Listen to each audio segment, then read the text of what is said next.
Right now, today, there are apparently people in the middle of 40 days of praying in support of abortion. This is the CitizenLink report. I'm Stuart, Shepard, along with Carrie, Gordon, Earl, who tracks bioethics issues for us. Hi, Carrie. Hi, Stuart. First, I want to share with you what this is about so you get an idea what we're about to talk about. This is a brochure from a California Planned Parenthood clinic. It also involves a clergy group or two. And inside is a suggested list of 40 prayers written by a group called Faith Aloud. Just listen to this and take it in. Today, this is day 6, today we ask for blessings upon the women who pass through hostile protesters on their way into an abortion clinic.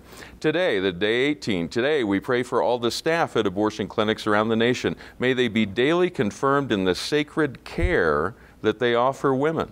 Day 27, today we give thanks for abortion providers around the nation whose concern for women is the driving force in their lives. Carrie, I can picture people at home right now standing up after hearing this. What's your take? Well, it's so interesting because it reminds us that there are very different worldviews on the issue of abortion. Really? There are people, if you are pro-life and you go to church and you primarily hang out and have friends, family that are pro-life, you probably forget that there are any number of people in this nation who have very strong feelings very opposite. And this is a good reminder to us of the mindset. These are folks that their views are sincerely held. Now, I happen to believe they're misguided in some of those views in the way that they view abortion, but they are sincerely held. And what's interesting about this 40 days, actually they call it 40 days for prayer to keep abortion legal, is that it has revealed, if you will, this group Faith Aloud that is dedicated to training abortion businesses in how to have spiritual counseling.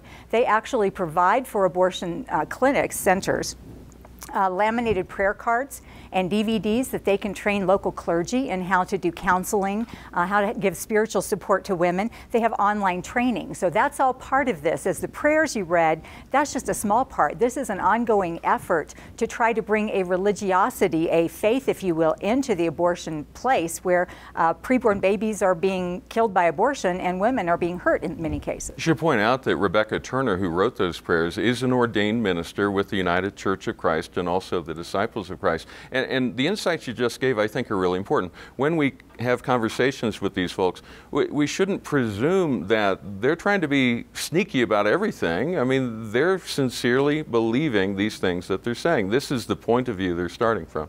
It is, and when you look at the abortion issue, most certainly you can have people with good intentions on both sides that are just very different in their views. Of course, as we look at this issue, we look at what the Bible has to say. That from Genesis 1, where God creates us in His image, to Psalm 139, where it says He knew us in the womb, that He knit us together in the womb. Our innermost parts were made by God.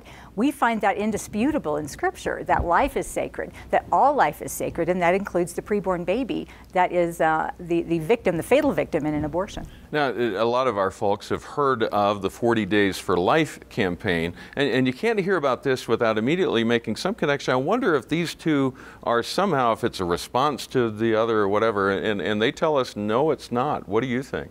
Well, it does kind of feel a little bit like a copycat. It's hard to tell how long this 40 days for abortion has, the prayer time has been going on. But most certainly they're very different. They're on opposite ends of this issue.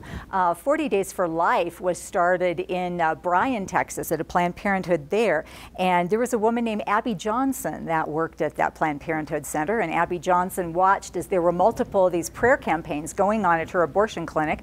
And a time came when Abby Johnson was affected by the prayers. They were praying for Abby Johnson. Yeah. And many of you know the end of that story, that Abby quit her job. She's become a pro-life activist. She's actually a bit of a whistleblower, if you will, on the abortion industry to tell us what's going on there. So we know the fruit of 40 Days for Life. This is an organization that reports about 20 abortion businesses have closed and nearly 700 preborn children have been saved from abortion. That means their mothers have been spared from abortion too. So it's interesting to think about that, to juxtapose the 40 days of prayer for abortion against 40 days of prayer for life, because we know what's coming out of that 40 days for life, and it's good fruit. It's saved lives. It's a strong witness to the sanctity of life, and Abby Johnson's just one of many lives that have been affected by it. And we should point out, in fairness, the whole 40 days thing, I mean, you've got Rick Warren, who had his 40 days of practically everything, that series of books that he wrote, but also before that, it's a biblical number. There are many times in the Bible it refers to 40 days. The folks behind this say it has to do with Lent from their point of view, and that's where these prayers come from. from. But either way, as you pointed out, doesn't matter.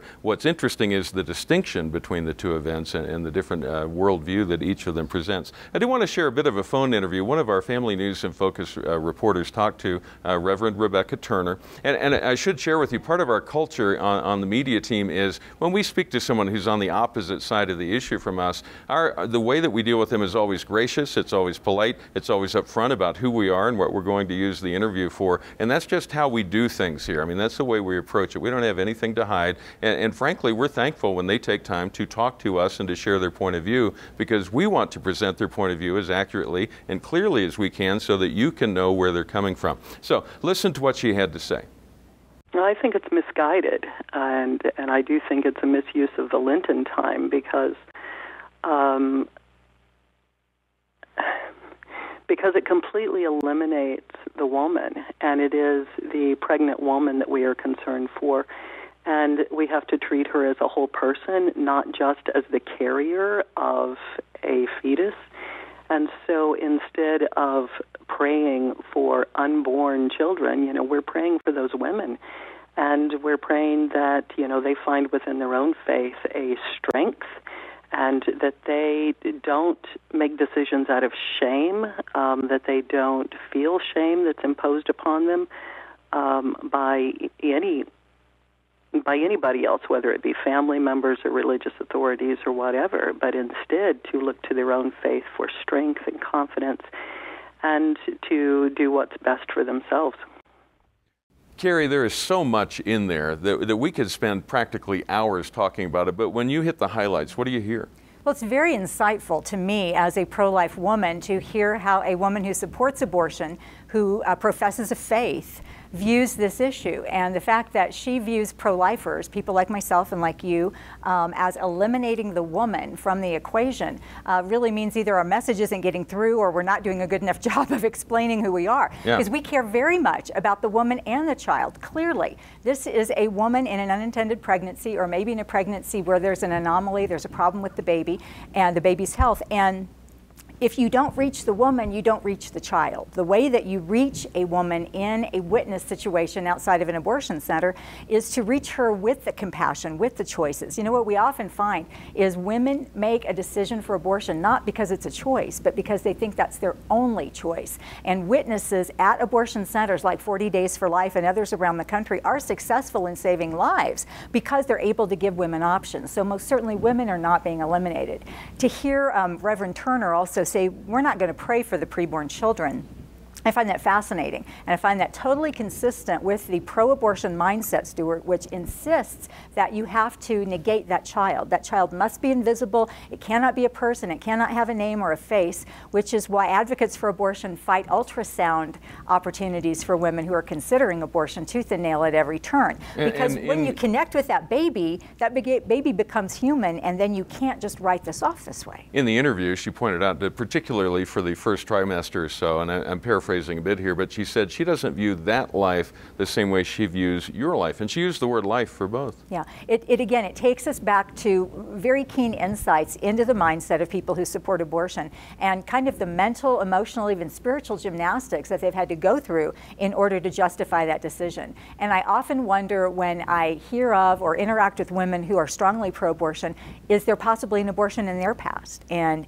women who have experienced abortion know firsthand it can be shameful. She talks about, well, we don't want women to be shamed. In fact, on their website, they say abortion can be a tough reproductive decision. It sure can. Yeah. And for women that have experienced that, they know there can be emotional, physical, and psychological complications. So we need to be upfront with women, but most certainly to pray for the child and the mother, everyone involved. And again, 40 Days for Life has demonstrated there's fruit and there's impact when we do that. Let's expand on the thought you just shared just a little bit. If you could encourage our folks who are watching right now, and I'm sure some folks on the other side are probably going to see this video as well, but if you could encourage our folks, what would you say to them? What could they be doing right now?